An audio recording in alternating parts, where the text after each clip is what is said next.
Hi, எல்லாருக்கும் வணக்கம். Welcome to அன்புடன் சிந்து. டைம் இப்போது 4:10. நைட்டு 3:45 தான் அலாரம் வச்சேன். ஸ்கூல் இல்லை, மழையாக இருக்குன்றதால. ஆனாலும் 3 o'clock முழிப்பு வந்துடுச்சு. சரி, கொஞ்ச நேரம் அப்படியே படுத்துருந்துட்டு லேட்டாக 4 o'clock எழுந்து தான் வந்து ஆஸ் யூஷுவல் ஒர்க்கை வந்து ஸ்டார்ட் பண்ணுறேன். விளக்கு வந்து எரிஞ்சிட்ருக்கு. நைட்டு ஃபுல்லாக வந்து எரியும். முடிஞ்ச அளவுக்கு ஃபுல் டேவும் காமாட்சி அம்மன் விளக்கு மட்டும் எரியணும்னு நினைப்பேன்.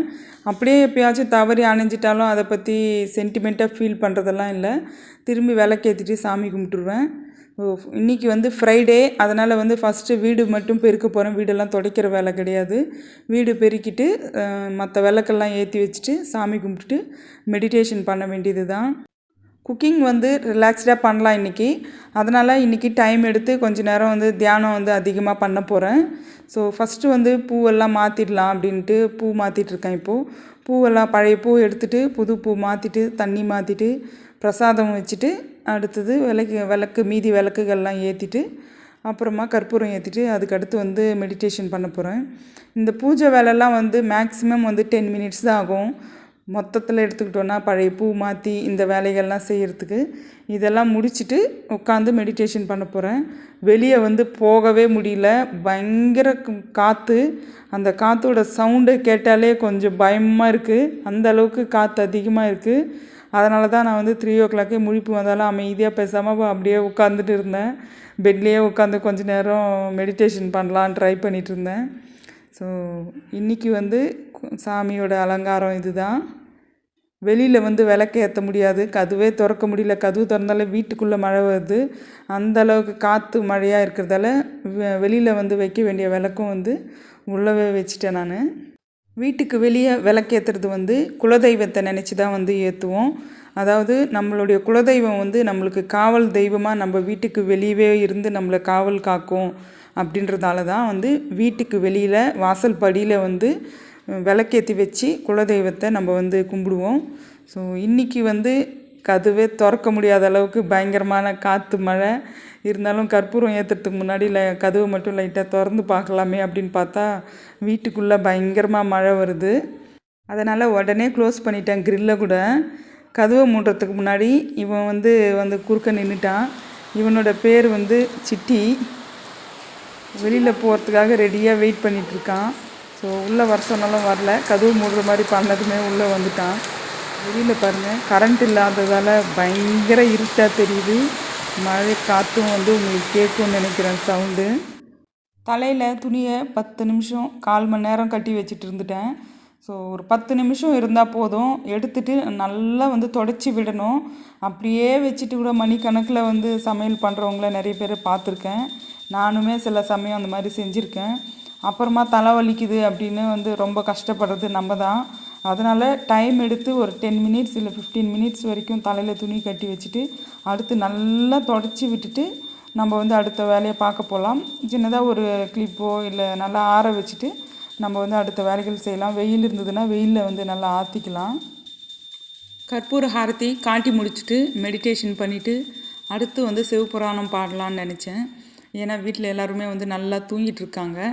அதனால் தனியாக வந்து நான் மட்டும் பாடுறது வந்து சில சமயம் என்ன அழுதுட்ருக்கேன்ற மாதிரி கேட்டுருவாங்க வீட்டில். அதெல்லாம் ஒன்றும் இல்லை, நான் வந்து உள்ளம் உருகி பாடிட்டுருக்கேன், நீங்களும் வந்து பாடி பாருங்கள் உங்களுக்கே தெரியும் அப்படின்ற மாதிரி சொல்லிவிடுவேன்.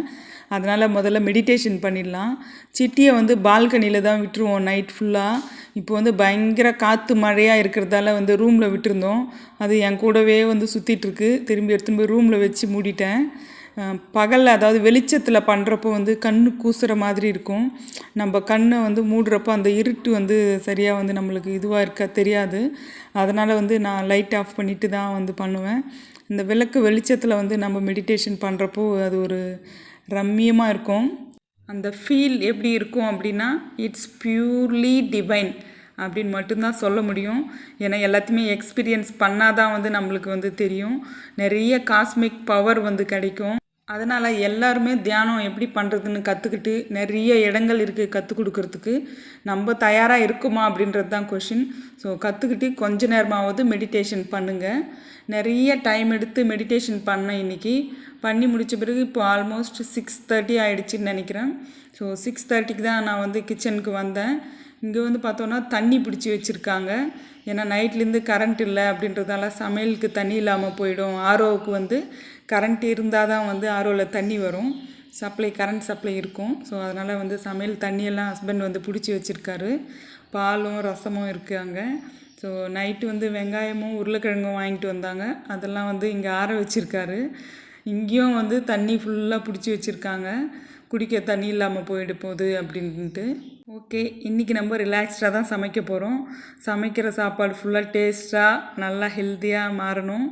ஸோ பசங்க எல்லாருமே வந்து நல்லா சாப்பிட்ணும் அப்படின்னு ப்ரே பண்ணிவிட்டு இன்றைக்கி வந்து சமையலை ஸ்டார்ட் பண்ணிவிடுவோம்.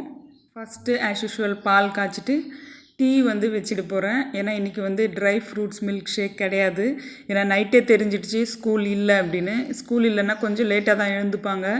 எழுந்ததும் வந்து அவங்க ஸ்ட்ரெயிட்டாகவே டிஃபனுக்கு வந்துடுவாங்க.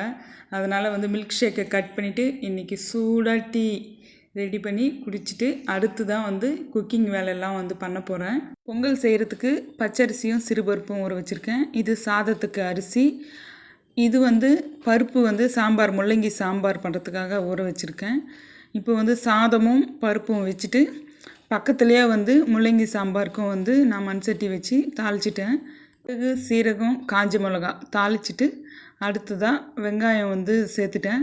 வெங்காயம் வதக்கிற கேப்பில் தக்காளி வந்து கட் பண்ணிவிட்டு பூண்டு வந்து நசுக்கி எடுத்து வச்சுக்கலாம்.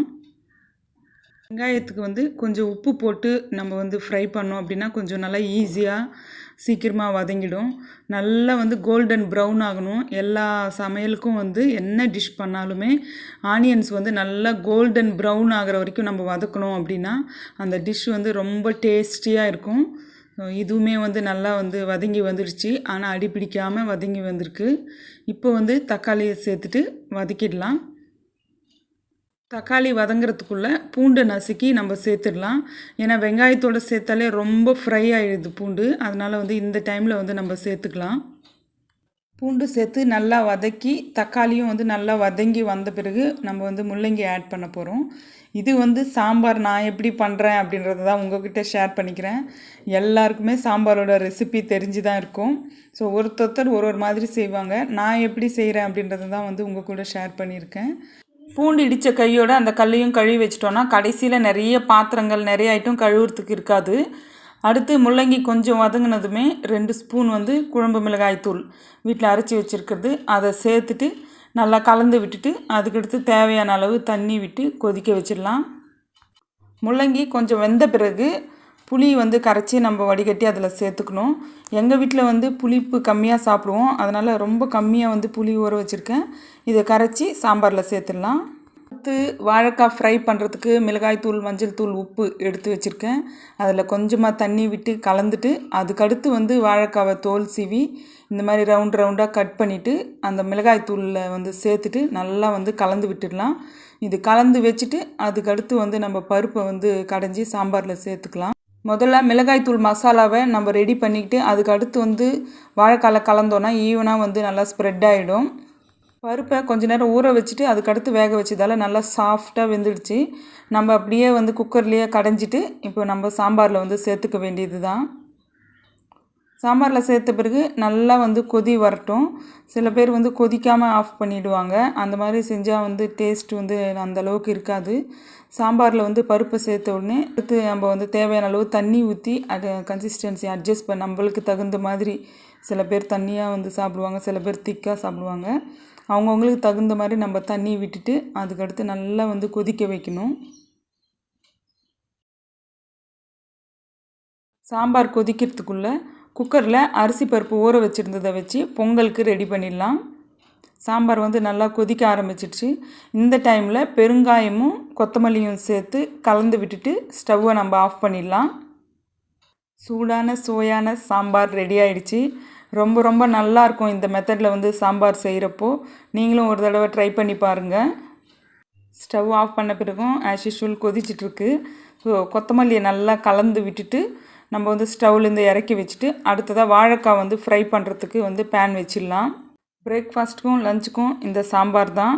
அடுத்து வாழைக்காவை ஃப்ரை பண்ணுறதுக்காக ஸ்கில்லெட் எடுத்துக்கலாம். இது வந்து கேஸ்ட் அயர்ன் ஸ்கில்லெட் தான். இதில் வந்து ஃப்ரை பண்ணுறப்போ எண்ணெய்லாம் வெளியில் தெறிக்காமல் உள்ளேயே குக் ஆகும். நல்லா நான்ஸ்டிக் மாதிரி நல்லா வந்து வரும், ஒட்டாமல். கொஞ்சமாக ஆயில் விட்டால் கூட போதும். ஸோ இப்போ வந்து இதில் வாழைக்காவை நல்லா வந்து தோசைக்கல்லில் ஃப்ரை பண்ணுற மாதிரியே தான் வந்து வச்சு ஃப்ரை பண்ணிக்க போகிறேன். ஏன்னா மொத்தமாக போட்டு ஃப்ரை பண்ணோன்னா அது கரெக்டாக எல்லா சைடும் ஈவனாக குக் ஆகாது. ஒரு சைடு குக் ஆகிருக்கும், ஒரு சைடு குக் ஆகி இருக்காது, ஒரு சைடு வந்து மசாலா அப்படியே பச்சையாக ஒட்டிகிட்டு இருக்கும் மிளகாய் தூளெல்லாம். இந்த மாதிரி நம்ம கொஞ்சம் டைம் எடுத்தாலும் தனித்தனியாக வச்சு நம்ம ஃப்ரை பண்ணிட்டோம் அப்படின்னா ஈவனாக குக் ஆகிடும். அதில் ஆகிற டைமை விட வந்து இதில் வந்து டைம் கம்மியாக தான் நம்மளுக்கு வந்து செலவாகும். ஸோ வாழைக்காய் ஃப்ரையும் முடிஞ்சிடுச்சு. டைம் வந்து இப்போ 8:40. பாத்திரம் கொஞ்சமாக தான் இருக்குது. ஒரு 10-15 மினிட்ஸில் இதெல்லாம் வாஷ் பண்ணிவிட்டு கவுண்டர் டாப், கிச்சன் சிங்க் இதெல்லாம் கழுவி நல்லா ட்ரையாக தொடச்சி விட்டுட்டு அடுத்து வந்து யோகா பண்ண போயிடலாம். ஹஸ்பண்ட் வந்து லஞ்சு கடைக்கு எடுத்துகிட்டு போவார் அப்படின்னு நினச்சி தான் நான் காலையிலேயே எல்லாம் செஞ்சுட்டேன். ஆனால் அவர் போயிட்டு ரிட்டன் வந்துட்டார்.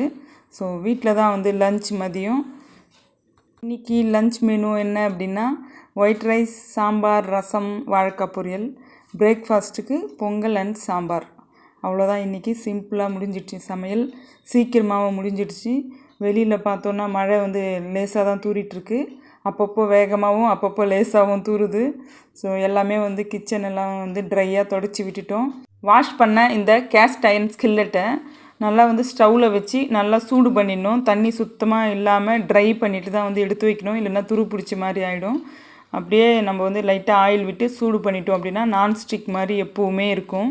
இன்றைக்கி நிறைய டைம் இருந்ததால் ரிலாக்ஸ்டாக வேறு யோகாவும் வந்து ட்ரை பண்ணிகிட்டு இருந்தேன். யோகா முடிச்சுட்டு ஸ்ட்ரைட்டாகவே பிரேக்ஃபாஸ்ட்டுக்கு வந்துட்டேன். இன்றைக்கி வந்து 9:40 டைம். அதுக்குள்ளேயே வந்து எல்லா வேலையும் முடிஞ்சிடுச்சு. இனிமேல் ரிலாக்ஸ்டாக சாப்பிட்டுட்டு பசங்களோட கொஞ்சம் நேரம் டைம் ஸ்பெண்ட் பண்ணிவிட்டு அடுத்ததாக யூடியூப் எடிட்டிங் ஒர்க் தான் இருக்குது. இந்த வீடியோ உங்களுக்கு மதியம் வந்துரும்னு நினைக்கிறேன். நீங்களும் சீக்கிரமாகவே வேலையெல்லாம் முடிச்சுட்டு இந்த வீடியோ பார்ப்பீங்கன்னு நினைக்கிறேன். ஸோ இந்த வீடியோ உங்களுக்கு பிடிச்சிருந்ததுன்னா லைக் பண்ணுங்கள், ஷேர் பண்ணுங்கள். இந்த வீடியோ பற்றின உங்களுடைய கருத்துக்களை மறக்காமல் கமெண்ட்டில் சொல்லுங்கள். உங்களுடைய கருத்துக்களுக்காக நான் காத்துட்ருக்கேன். நாளைக்கு வேறு ஒரு வீடியோவில் சந்திக்கலாம். பாய், see you.